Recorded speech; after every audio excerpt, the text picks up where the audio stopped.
விவசாயத்துக்கு பல ஏக்கர் நிலம் தேவையே இல்லை. 10க்கு 10 ரூமே போதும், பல லட்சம் கேரண்டி. எப்படின்னு தெரிஞ்சுக்கணுமா? இப்பவே ஃப்ரீடம் ஆப்பை டவுன்லோட் பண்ணுங்க.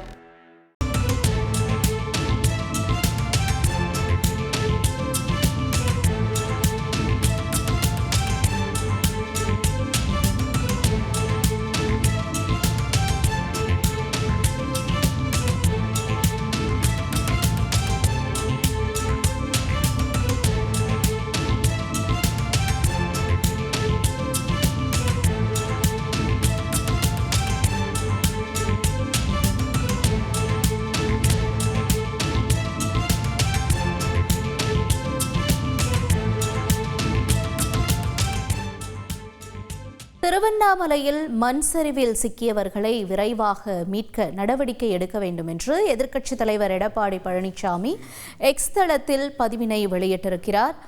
விபத்து நடந்து 18 மணி நேரம் ஆகியும் இன்னும் சிலர் மீட்கப்படவில்லை என்ற செய்தி வெளியானது தனக்கு மிகவும் வருத்தம் அளிப்பதாகவும் 5 குழந்தைகள் உட்பட 7 பேர் மண் சரிவில் சிக்கியிருக்கும் செய்தி அதிர்ச்சியும் வேதனையும் அளிப்பதாகவும் அவர் பதிவிட்டிருக்கிறார்.